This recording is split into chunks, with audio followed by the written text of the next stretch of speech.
My name is Graham Esson at Fibonacci Guitars, and I'm being interviewed by the British Music Vault.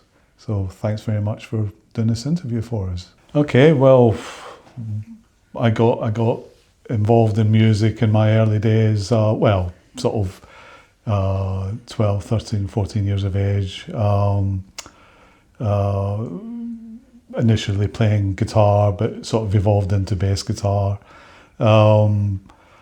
At that time I was heavily into bands like Led Zeppelin, late 70s sort of thing, so Led Zeppelin and the Rolling Stones, and then sort of into the prog rock sort of thing, you know, Yes and Supertramp and all those sort of bands. That was growing up in Scotland, in Hamilton in Scotland. When I was about 15, we moved to the US, sort of the family sort of went over to the US in dribs and drabs, grandparents, aunts and uncles.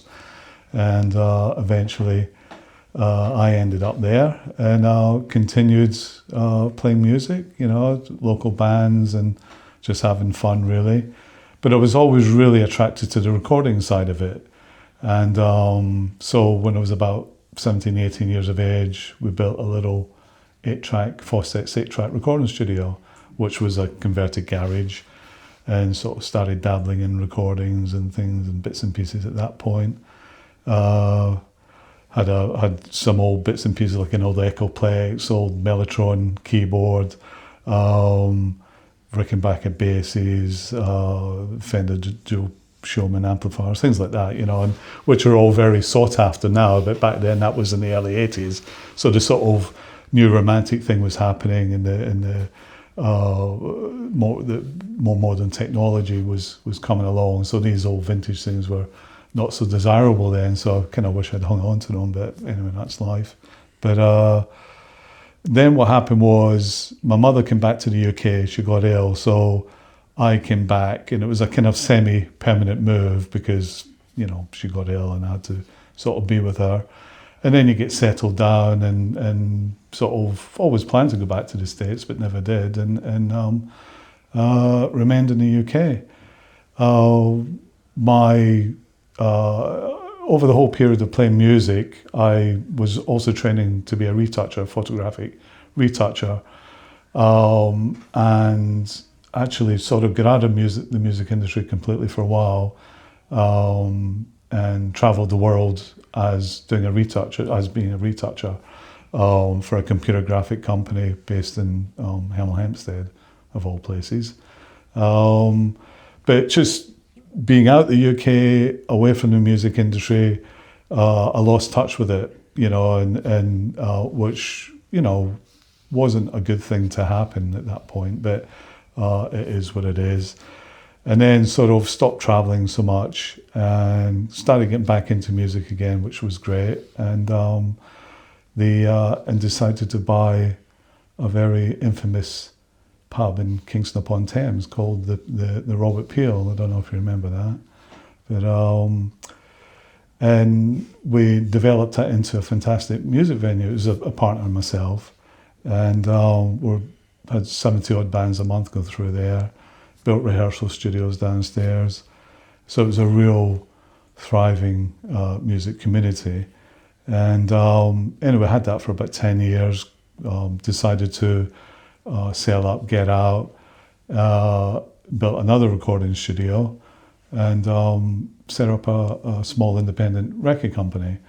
And one of the nice things about having the music venue was you could sort of identify bands coming through, artists that go through that were pulling a big crowd, and were sort of, you know, very, very good at what they did, and you felt that could be developed further.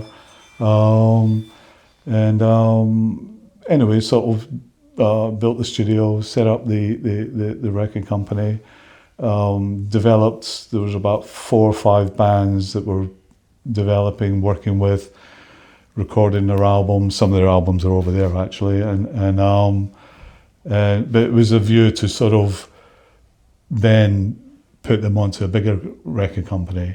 But it all kind of happened right at the wrong time. It was in sort of 2005, 2006. The whole music industry was changing because the downloads were coming along. CD technology was there, so people weren't buying vinyl, you know, and so the whole record industry sort of froze, and it was like, okay, you know, so that was exactly the wrong time to do that. But out of that scenario, what happened was we were approached by a Korean company to look at setting up or helping a Korean manufacturer set up distribution networks in Europe and in America, North America, called Peerless Guitars. And so anyway, we got involved with that, which was very good. It gave us a lot of experience.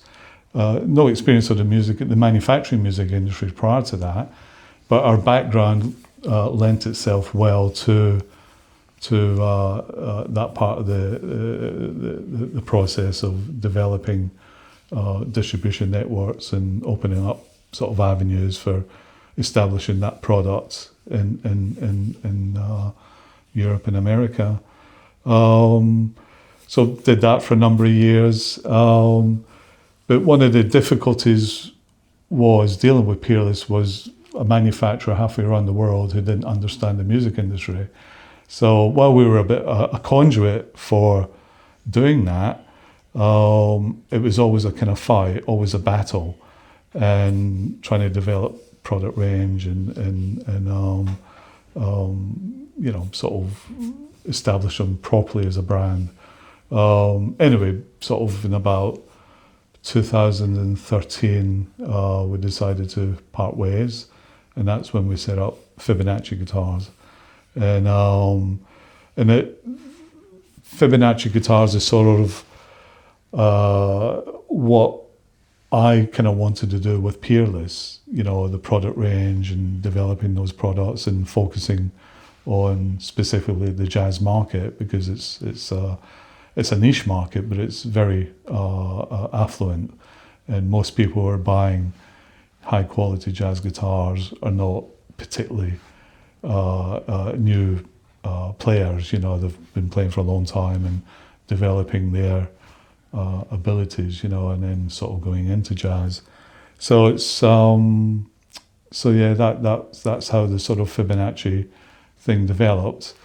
So initially we were buying carcasses from the Far East, and then doing the finishing here, the lacquering, the fretting, the electrics, all of it, you know, and making it a playable product.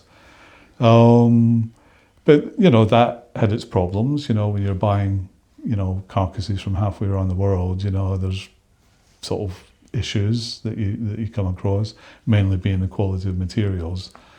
Then along comes COVID, then along comes the Ukraine war, and things got really expensive dealing with the Far East. So at that point we decided, okay, let's do this properly and become a manufacturing brand. And that's where we hit that point, invested heavily in the manufacturing equipment.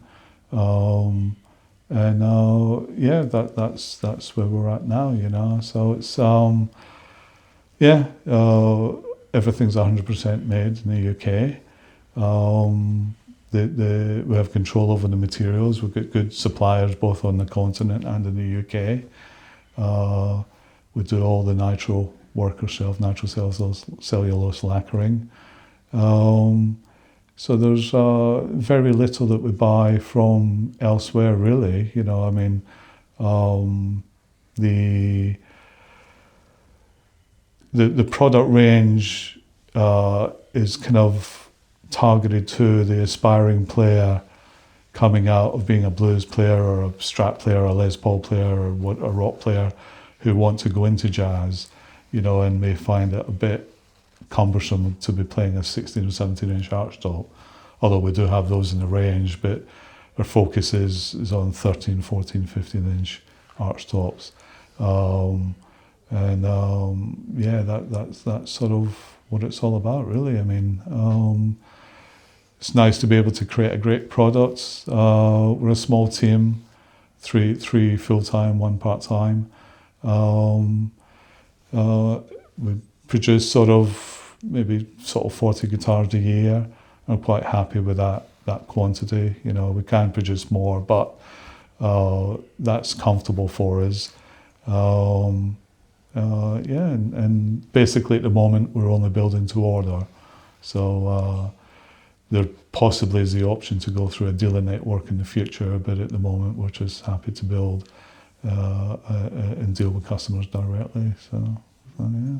First worked with Martin Taylor at Peerless. We worked together on a couple of products there, and we get on great. And Martin's a real professional, great ambassador for the brand, and we work well together. And so when I left Peerless, you know, and explained to him what we were doing, you know, he was keen to know what it was that we were going to be doing. And we'd made a prototype model. It's in the range called the Chiquita, and it's a 13-inch lower bout model, so quite compact, quite short scale.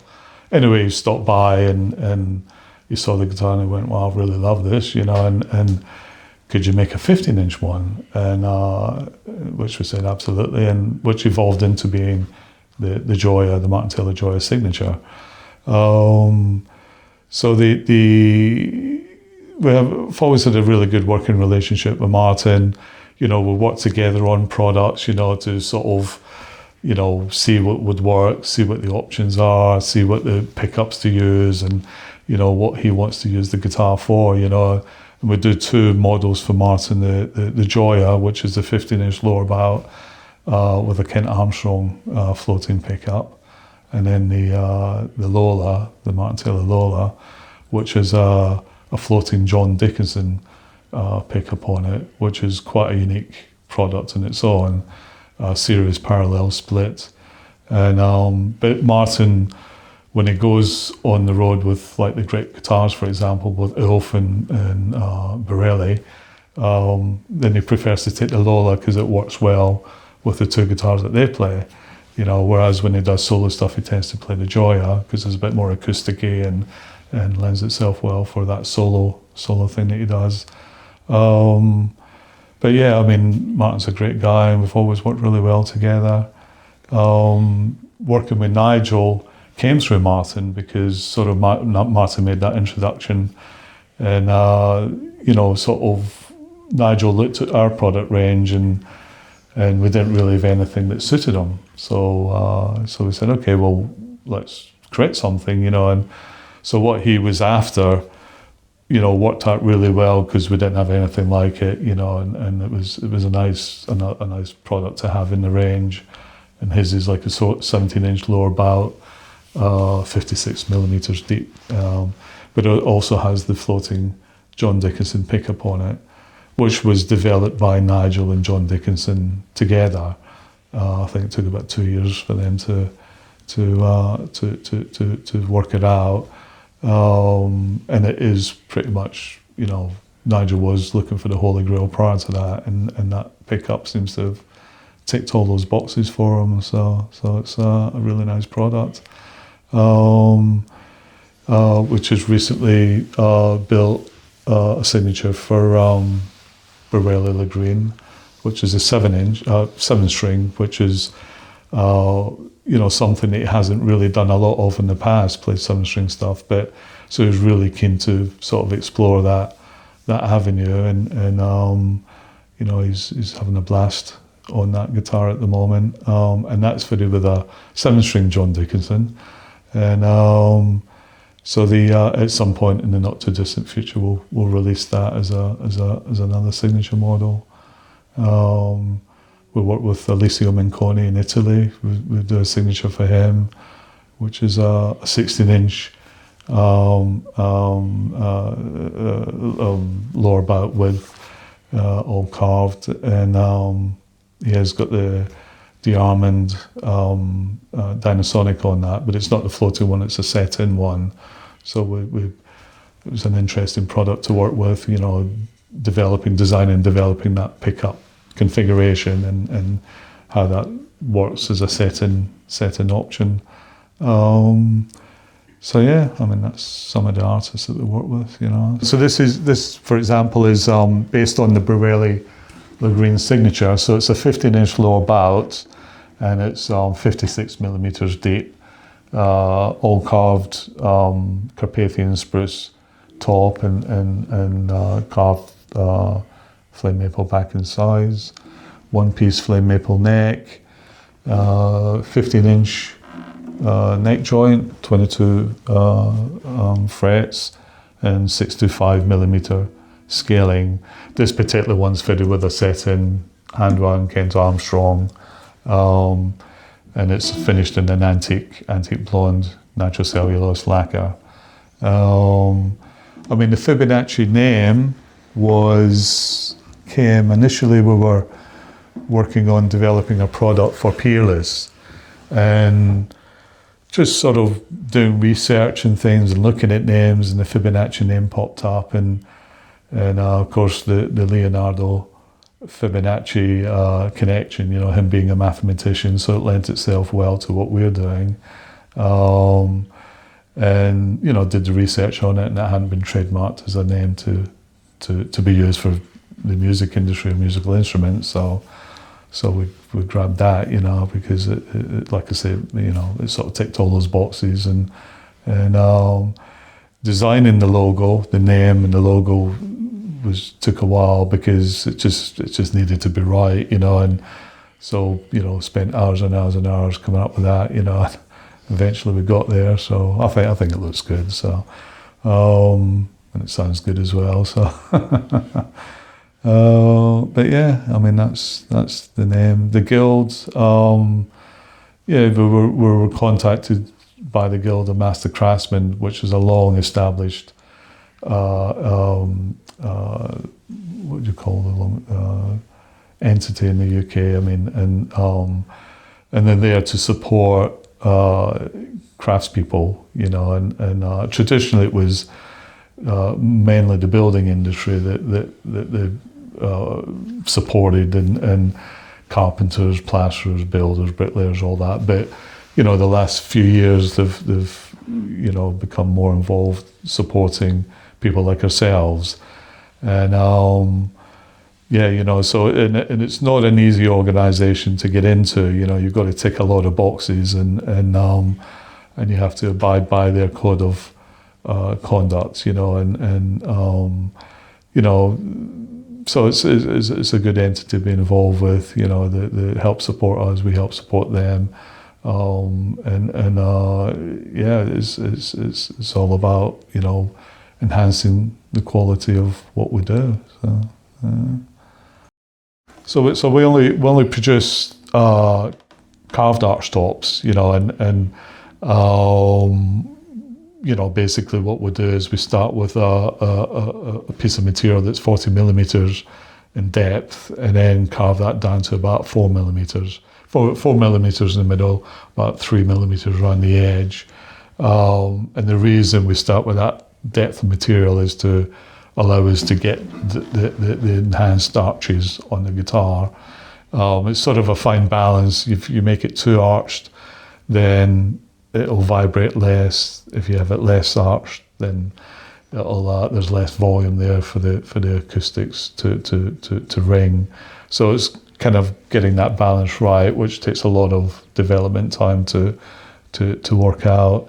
But you know, using, you know, 100% tone woods carved into shape is a quite a fantastic thing to do, and to be able to achieve, and it gives the guitars a distinctive sound and attack. You know, they're not like a strumming flat top acoustic. You know, they've got that element, but you know, they've got the attack that suits jazz players. You know, because it's a lot of finger work and all that. So. But yeah, I mean, that's the beauty of an arch guitar, you know, and I just think they're fascinating things, you know. I mean, I'm not a great guitar player, I was a bass player, but I just, you know, I just marvel at what these things, you know, just to produce one, the work that goes into it, but to see the end result and to see somebody play it and be inspired is just a terrific thing to be able to do. We're all guitar lovers at work here, and you know, we all feel the same way. So anyway, I hope you enjoyed the interview, and you know, please come and have a look at our website at www.fibonacciguitars.com. Send us an email if you have any questions. There's lots of videos on there, audio files, and there's a section called Scrapbook that you can go on there, and there's lots of pictures of things being carved in the workshop and all that, so you can enjoy yourself. We do a monthly newsletter, you know, and so there's lots of content there to read and enjoy, hopefully. Well, thanks very much. Thanks very much to the BMV.